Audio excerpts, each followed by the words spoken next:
Welcome back to the Crochet Crowd. As well as my friends over at yarnspirations.com. I'm your host Mikey. Today we have actually two patterns, but it's going to be the one that is suggested in the video title and the thumbnail. They're both related to each other. One is a table runner and the other one is a shawl. So what we have here is that you could make this into a wrap as well, like a rectangular wrap if you want to, but if you really love the stitch work you can also make it into a triangle. The stitch multiples for both of these are exactly the same as 12 plus 5, and there's also stitch diagrams that are available to you on the second page. So when we go to reveal that, you will find the stitch multiples are there. The diagram is there. So the stitch multiple for this one is not written on this pattern, but it is 12 plus 5. So if you want it bigger than what is suggested in this particular pattern for the shawl, it's 51 inches wide, but if you stitch in multiples of 12 plus 5 you can make it much wider, but you will change your yarn quantities. In the rectangular format, the table, this is what it looks like here, and you can see that it's a repeat. So for the shawl itself, it's actually doing a repeat of 2 rows of 4 and 5, and it will constantly decrease all the way back to the point. And then this one here, there's a repeating of 2 through 5, and you will see that working out. So let me show you the examples that I have, and I'm going to be focusing on the particular one that is suggested in the video as I mentioned. So here are two examples. So this is the table runner right here. It's just a multiple of 12 plus 5, but we also have the finished instructions so that you can make it exactly the size that you have. So you will see that these trebles that are here are popping out of the project. I know it's hard to see with so much light blasting on it, but the back of it looks like this. You can see the indentations because we are going to be using back posts to make it appear like it's popping. So it's a mock macrame kind of concept. So in the other one we have the same stitch pattern. I know it's hard to tell with so much light coming at it with being gray, but you can see it's the same kind of stitch pattern, and on the back is also, you can see it's raised up like this. So if you really love this, you can just turn it over and use the back side of the blanket too, or of the shawl. So it's a really neat concept, and today we're going to move on to the exact example that was shown in the thumbnail. So looking at this pattern more carefully, we're moving on to the shawl, and this is using Caron cotton angel cakes. This is a new yarn as of 2021, and it can be found at Michael's. So what we have here, it's faded jeans as the color. It's only 2 balls using a 5mm size H crochet hook in order to play. So it's actually a really easy pattern to be able to maintain. I found this a lot easier than the table runner itself, and it's in multiples of 12 plus 5. So even though it's giving you chain 233, if you maintain that you can change the width of the shawl, but it will change the quantities of your yarn, just so you know. And then also there's a diagram on page number 2, and so we're gonna be able to follow along. So what you should know is that after you get the first rows 1 and 2 done, the decrease then starts to begin. And so it doesn't matter how many multiples of 12 that you do, as long as you end with 5 at the end, it will automatically just make its way to a point, because the next pieces always fall into the center of the existing wave. Do you see that? So they're always gonna fall into the center. So all I need to do is get you started and then show you how to do rows number 4 and 5, and that will make its way all the way to the peak. And then what we can do at that point as well is that we're just gonna single crochet equally all the way around for the balance. So let's begin to do this, and let's start with your 5mm size H crochet hook and Caron cotton angel cakes, or a yarn that's equivalent. So let's begin. You can either chain 233 or do the changing of the size. So if you would like to do a kid size or you'd like to make it larger, you can. I don't know the distance of the 12 chains to tell you how many chains to count in order to change the size. So I would just do the multiples. So either chain 233 or do the multiples. So 1, 2, 3, 4, 5, 6, 7, 8, 9, 10, 11, 12. If you're not happy with the width of your shawl so far, just add another 12. So 1, 2, 3, 4, 5, 6, 7, 8, 9, 10, 11, 12. Now you're just gonna continue to do that, and then when you're happy with the width of it, you have to add an additional 5. So if you're doing it as per the pattern, chain 233 works, but if you're changing the size, it's multiples of 12 plus 5. I'll see you at the end of this chain. If you've done the table runner at this point, rows number 1, 2, and 3 are exactly identical to the table runner. It's after that it starts to decrease to a point. So going 5th chain from the hook, count it back. So 1, 2, 3, 4, and 5. So 1, 2, 2, 3, 4, 5. Turn to the back hump of the chain and I need you to put in 3 trebles into that same chain. So with the chaining that you just skipped plus these 3, that equals a total of 4. So keep that in mind in your head there somewhere. Now after you have a group done like this, you have to chain 3 and then come back down to the chain. So 1, 2, 3, 4, 5, go to the 6th one. So you're skipping 5 chains, you're going to the 6th one on the back hump still and single crochet in. Then chain 1 to start your next group. So you're gonna skip into the 6th one. So 1, 2, 3, 4, 5, and 6. And in that 6th one we're going to do like a shell work. So you're going to treble 3 times into that same chain. So 1, 2, and 3. And then chain 3. So 1, 2, 3, and in the same chain 3 more. So it's gonna be like an open shell.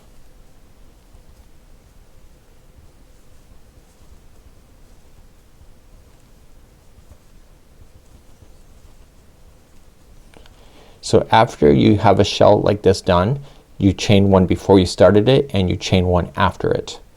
And you're gonna come back down to the chain. So skip the next 5. So 1, 2, 3, 4, 5, go to the 6th, single crochet in, and then begin to do that all over again. So chain up 1 and skip to the 6th one. So 1, 2, 3, 4, 5, 6. I just kind of pinch when I count it. And you're going to put in your 3 trebles, chain 3, 3 trebles all into the same chain. So I'll be quiet now, but this is what you're going to do all the way across.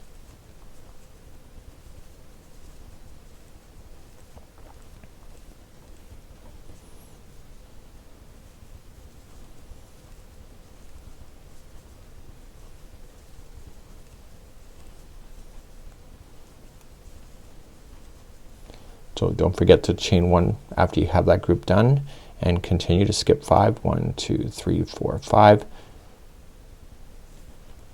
And you're gonna continue to repeat that over and over so you end up with the shell work.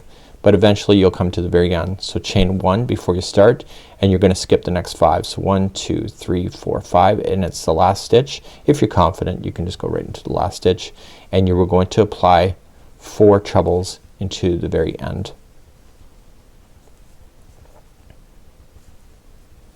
And that keeps the balance for the way that we started this shawl.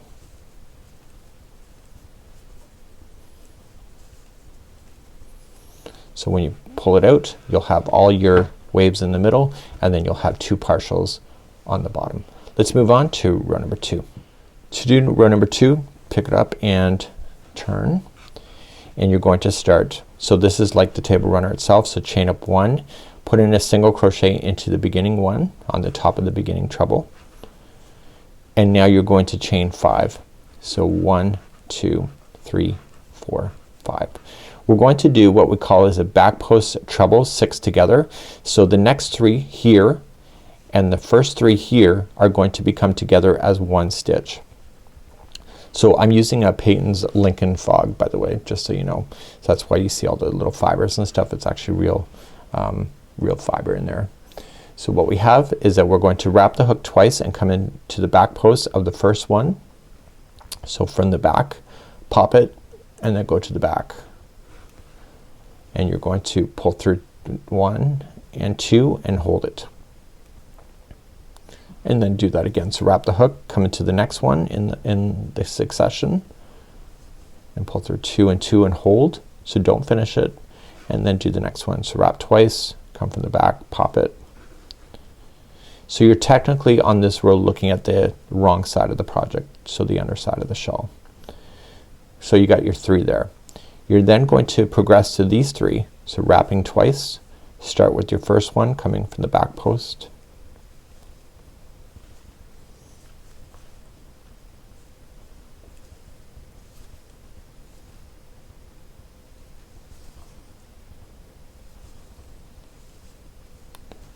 and so you did all 3 there.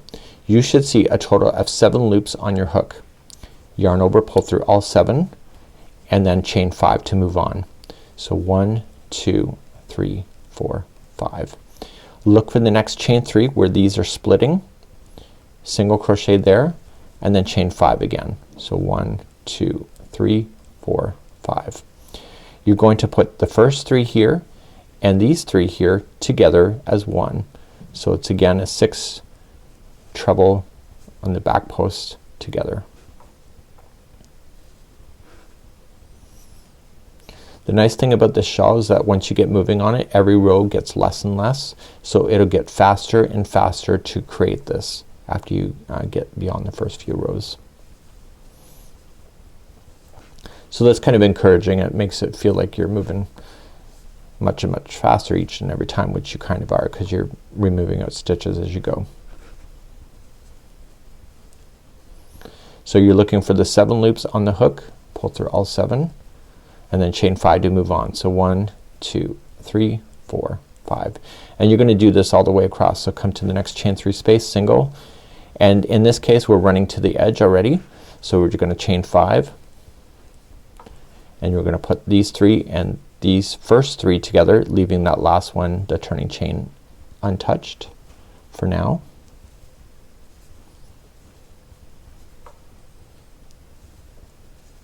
So Patons Lincoln Fog that I'm using here is more of a higher end yarn.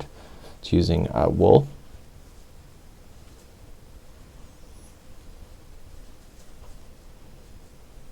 So it's got that wool feeling to it. So if you are sensitive to wool, that may not be a good choice, but it looks absolutely beautiful.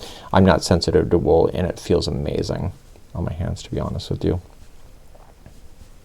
But I have to say I'm an acrylic queen most of the time.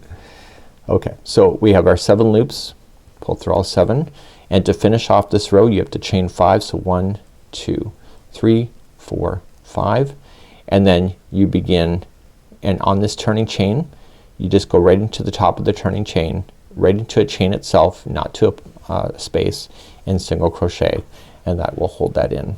So on the other side, the first part of these flowers just started jumping off. So let's begin row number 3. So row number 3, here's what we're going to do. So row number 3 we're not decreasing yet. Rows number 4 and 5 do that. So we're going to start in row number 3, chain up 1 and single crochet in the first one. Now we're gonna do a group like we did on the chain. See these groups that we did? We're gonna do that, and we're gonna choose the center point of this flower. Before you do that though, chain 1 to start and come right into the center where they're joining, and you're going to put in 3 trebles, chain 3, 3 treble into the center point of that. So you can see every other row is going to be using those back posts, and these rows don't, so you can blaze along pretty quickly. So once you have your first 3, chain 3 and then put 3 more trebles in. The trebles make this grow fast.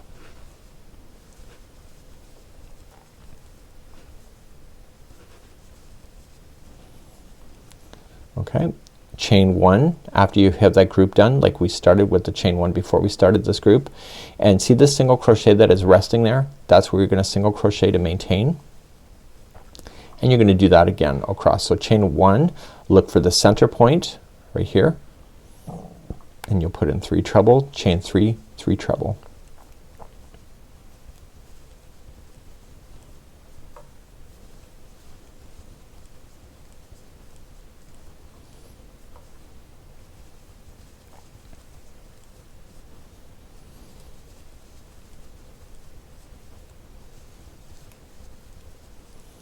Chain 1 after you get that group done, make sure you don't forget that, and then you come to the next single crochet, and that's where you're gonna single crochet so they match. So eventually the party will come to an end and you'll come to the other side. So we have one more flower to put in, so chain 1 before you start it and put in 3 treble, chain 3, 3 treble into that spot.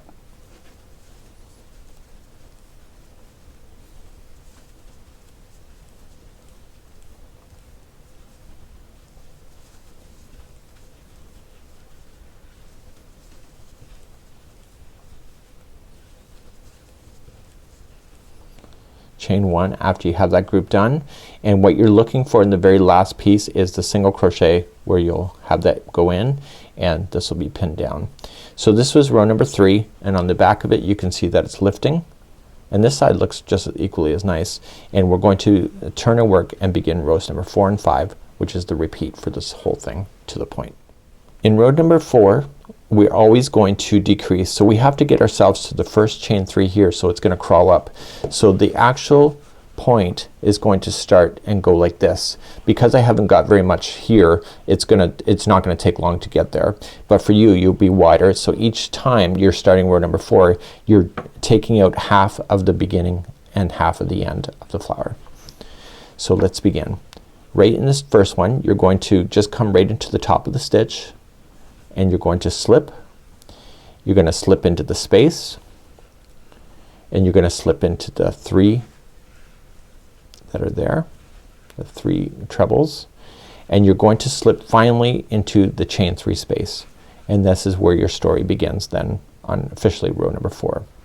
So in 4 you're gonna chain up 1 and single crochet into that spot, and you're going to then chain 5. So 1 2 3 4 5.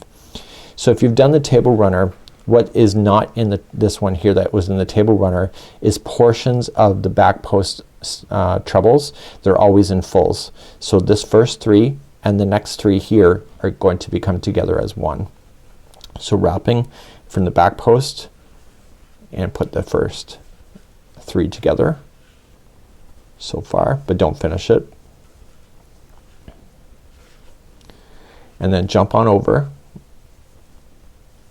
to the next 3 here and put those together as well. So back post trebles,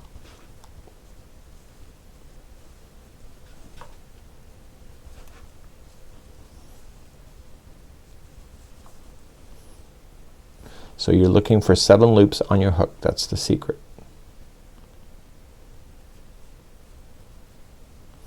Pull through all 7 and then chain 5 to move on. So 1 2 3 4 5, and then you continue this chain 3 space, put in a single crochet to hold that in position, and then chain 5s 1 2 3 4 5. Now I'm coming all the way to the end of the side already, so I'm going to put these 3 together and then these 3 together, so there'll all be 6 together. So these 3 and these 3. So let's do that. But you will do that all the way across until you're ready to get to the final edge. So the secret to the final edge is that you don't go all the way to the end.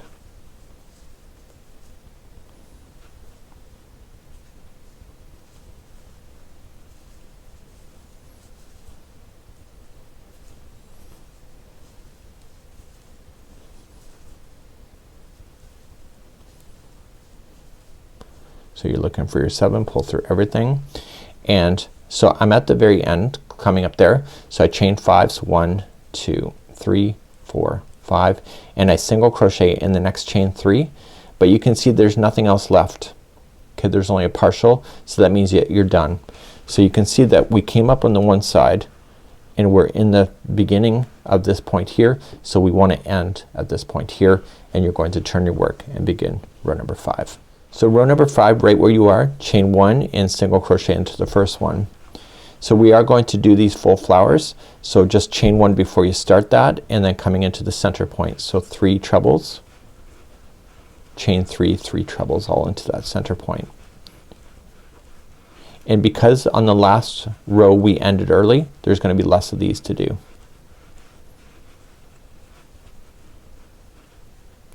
So in the table runner there was a repeat of 4 rows because we had a partial, but on the way the shawl is working there's no partials at all because it's being eliminated out.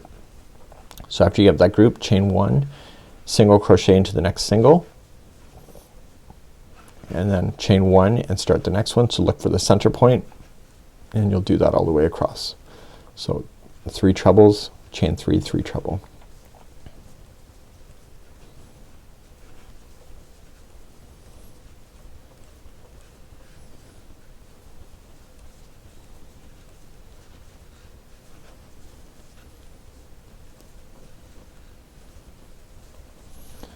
So because we don't want to go, we just want to end right here because that's where we kind of already shifted.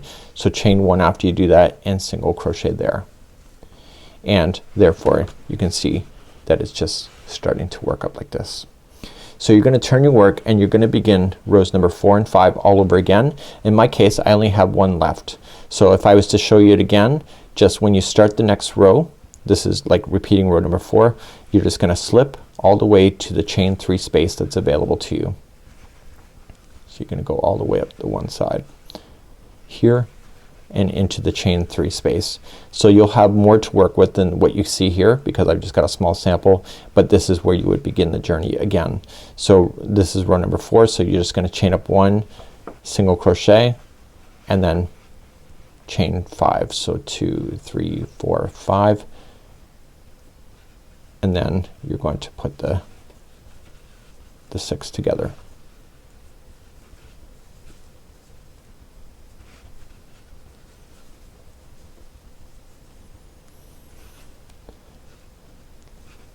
So the very end row is technically row number 5, which is coming back to do the uppercase of these flowers.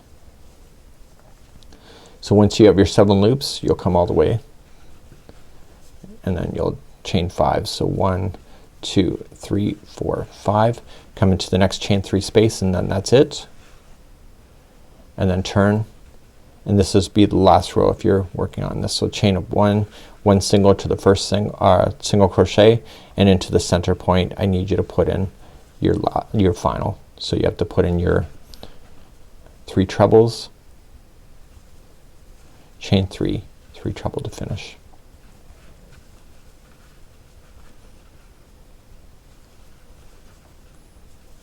So it does say to fasten off at the end of this, so just keep that in mind as well.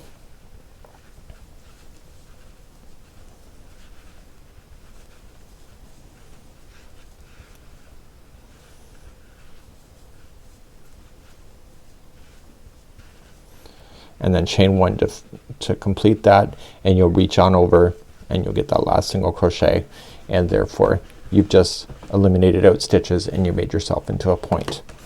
So this would be how you would do this particular concept, but we're not quite done. We still have a little bit of a border to do and fringe. So let's do the border. So starting fresh, you'll have the right side facing up. So if you see all of this lifting here, that's the back side, and you'll just start off in the corners. So in the corners, which is this corner, and this corner, you're going to put in 3 single crochets so that it will bend. So you'll just join to the first one,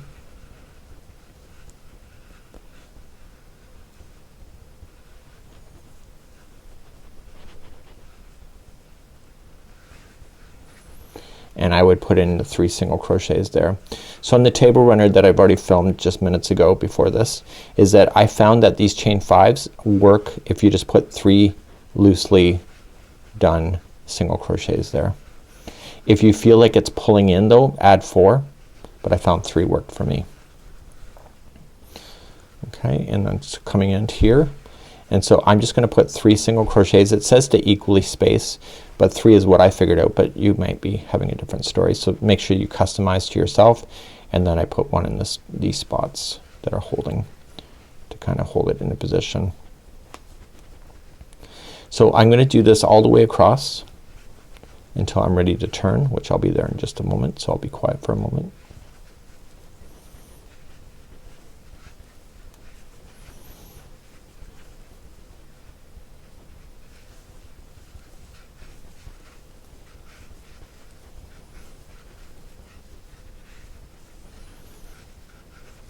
So the very last one here, got my 3, and then in the corner I will put in 3 single crochets so that I can turn. So make sure that you kind of lie it down and see if it's working, which it is. And now coming up to the sides, I just want to equally space again, just make it look good, and just equally space going up the sides. And if there's stitch work to go into, use the stitch work, and if there's spacing, just use the spacing to your advantage. And so you're gonna go all the way to the point, and then in the point just put in 3 single crochets so that it will turn and be more obvious what it is.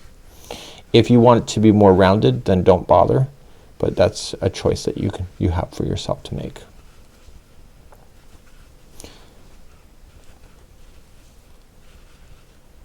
So in the point there, I'm gonna put 3 singles, so 1, 2, 3, and then come down the other side. So I'm going to just meet you back at the beginning of this. So right where we are, we're gonna slip stitch, and then I will show you how to fasten off with the tapestry needle. When you're ready and you come all the way back to where we started, I put in 3 single crochets when I started, so I can just slip stitch this, and I'm just gonna trim my yarn just enough to get a tapestry needle through. And then I'm going to put that tapestry needle so that I can weave this in. Now if you just use your hook and just weave it in, it will fall out. No question about that, unless you're gifted, which I'm not that gifted. So I have to use a tapestry needle, turn it to the back side, and just drag it up underneath the border across. When you pull on it, don't change the shape of it, and go back and forth a total of 3 times. The project can never stretch in 3 different directions at the same time, so this should never fall out on you, even if you wash it. And just if you're using this yarn, make sure you follow the washing instructions. And this would be how you would do this particular shawl, and this is a miniature version, and you can see that it looks pretty awesome. So the back side is also looking textured. It reminds me of Bavarian really, and so that might be more of an appeal to you as well. So now that we have the border done, we're now going to start with the fringe. I'm just gonna do a demonstration on how to do it. So the fringe is actually lengths of 18 inches, and taking 3 strands together and fold them to do that, and you're just gonna do an evenly spaced number. So what I would probably start with is start with the very point and work your way up and determine how far apart you want the fringe to be, and then make that determination. So let me give you a little bit of tips in order to do that, and let's grab a tape measure and we'll start that next. What I like to do to save time is that you need 3 strands per fringe. So you're gonna take the strand coming from the ball, and you're just going to measure approximately 18 inches and then pinch it, and then just pull the strand together, and then pinch it, and then pull the strand together for the 3rd time. And then you can safely cut it. So there's one. I'll show you again. So you put that aside, there's one fringe. So again, 18 inches, pinch it, and then pinch. So you just have to measure it just once. And even if it's not completely equal, it's okay. We'll do it when we get this done on the project. So you're not gonna worry about the loops that have been made. So what we want to do is that we want to start with the bottom like this, and you want to grab your work.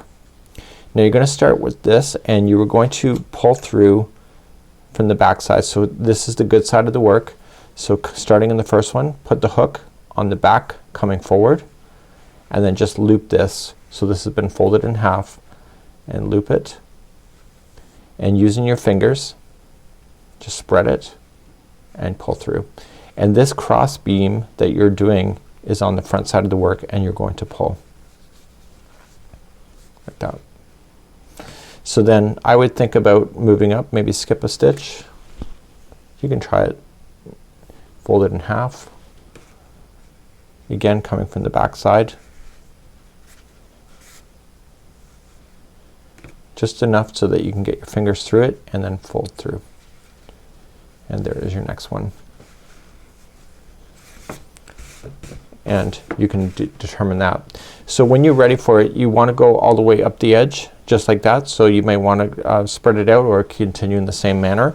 And then what you can do is that you're gonna just lay it down. Maybe you want to dampen it a little bit, and you want to just cut along, and you want to follow the length going up. You may want to hang this, so you can hang it over a counter, and you can just trim it like this. So all those little loops that you did at the end are gone, and so you'll just trace it up and match the edging just like that as it's being down. So that would be how you would do that kind of concept. This is fringe, and it's actually relatively easy, and it's a great way to finish off your project. And of course, if you are planning on washing this, fringe is not a good thing to wash, so you may want to determine your motivation for your particular shawl if you're gonna add the fringe or not. Have a good one. We hope to see you again real soon right here. Bye bye.